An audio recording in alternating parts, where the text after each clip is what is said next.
देखिए अब हम लोग वाज्र गुणज विधि द्वारा एक सॉल्व कर डायरेक्ट एक्स और वाई का मान निकालने सीख लेंगे। उसका एक क्वेश्चन डायरेक्ट सॉल्व करके उसके बाद हम सॉल्व करेंगे। देखिए वज्र गुणज विधि द्वारा जब भी बोला जाएगा, देखिए कैसे करते हैं। देखिए a1 x plus b1 y plus c1 और a2 x plus b2 y plus c2। अब इसको मान क्या है, इसका बराबर क्या हो जाएगा 0, इसके बराबर क्या हो जाएगा 0। इक्वेशन 1 हो गया, इक्वेशन 2 हो गया।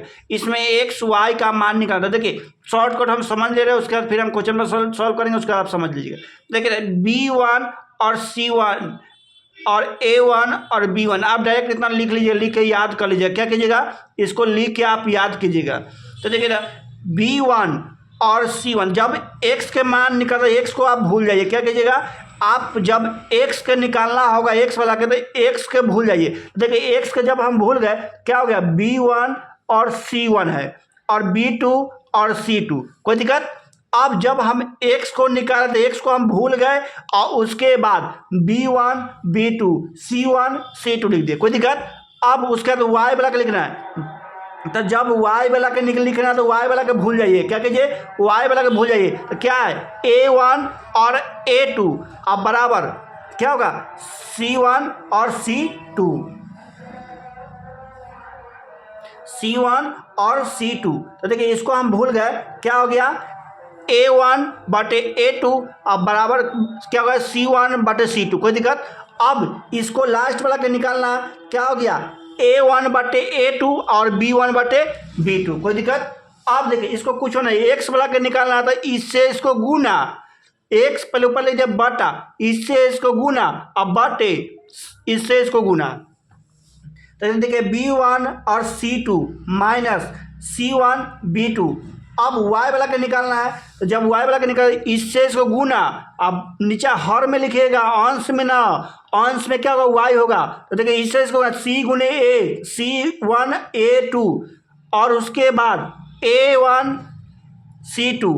अब जब इसको हो जाएगा तो फिर इसको निकालना होगा, तो लास्ट में क्या होता है एक्स वाई तो होता नहीं, तो एक ऊपर मान लीजिएगा बट इससे इसको गुना, तो a1 b2 और इससे इसको गुना तो a2 b1, कोई दिक्कत। अब इसके द्वारा डायरेक्ट हम x और y को मान निकालेंगे। अगर कोई भी क्वेश्चन दे दे, अब आपको x के मान या y के मान निकालना होगा। जब आपको x के मान निकालना होगा तो इसको भूल जाइएगा और इससे इसको सॉल्व करके कंपैरिजन करके आंसर निकालिएगा। तो देखिए एक क्वेश्चन देख लेते हैं हम आप इस पर। देखिए इसको हम एक क्वेश्चन पर सॉल्व करके आपको x और y के मान निकाल के डायरेक्ट निकाल के बता दे रहे, समझा दे रहे।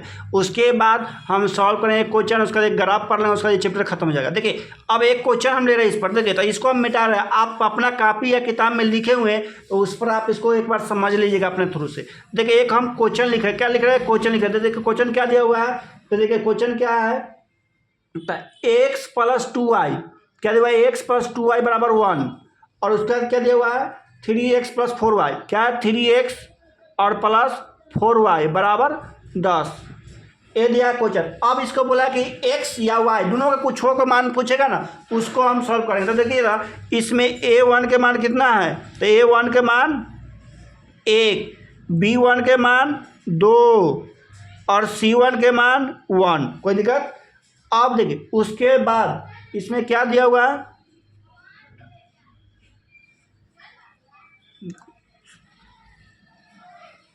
अब देखिए ना इसमें क्या है a2 का मान कितना 3, b2 का मान कितना 4 और c2 मान कितना 10। अब इसमें किसका, जिसका मान बोलेगा उसको लिख के और इसके साथ इसको लिखे। तो इसका y के बोले तो y के साथ इसको, अगर x के बोले तो x के साथ इसको। तो आपको किसको निकालना है, तो आप पहले x को निकाले। तो हम किसको निकाले, x के मान निकाले। किसको निकालना है, x के। तो जब हम x को लिख रहे हैं तो इसको y वाला को हम भूल जाएंगे, इसको हमको मतलब नहीं है, क्या है y वाला से हमको मतलब नहीं। तो इससे इसको कंपेरिजन करेंगे। तो देखिए इससे इसको कंपेरिजन कर लीजिए, क्योंकि हमको x का मान निकालना है, तो x वाला बराबर इतना कर लीजिए। तो देखिए x के मान कुछ नहीं, x बटे b1, तो b1 के मान कितना दिया 2 गुने c2, तो c2 का मान कितना 10, अब माइनस तो माइनस क्या दिया c1 का मान कितना है 1 गुने c2 का मान कितना 4, अब बराबर तो बराबर 1 तो 1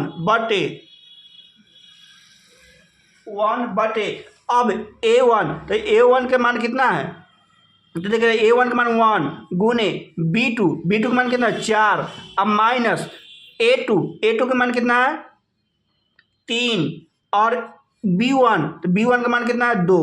अब ये सॉल्व कीजिएगा इसको तो x बटे इससे क्या है 20 अब -4 अब बराबर 1/4 -6। अब इसको सॉल्व कीजिएगा इसको x तो x बटे इससे इसको घटाइए कितना आएगा तो 20 से 16 4 जाएगा -16 अब बराबर इससे जो करेगा 1/-2 ये माइनस से माइनस कट गया 2 से कितना बार कटेगा 8 मारता था x का मान कितना आ गया 8। तो ये क्या हो गया आपको आंसर हो गया। इसी को आपको निकालना है वज्र गुणनखंड विधि द्वारा। अब इतना आप लोग समझ गए होंगे। अब इस पर हम एक ग्राफ क्वेश्चन को ले रहे हैं और ग्राफ को हम समझेंगे और उसको आप समझ के उसका ये चैप्टर खत्म हो जाएगा। उसके बाद हम आगे पढ़ेंगे दूसरा चैप्टर, चौथा चैप्टर पढ़ेंगे।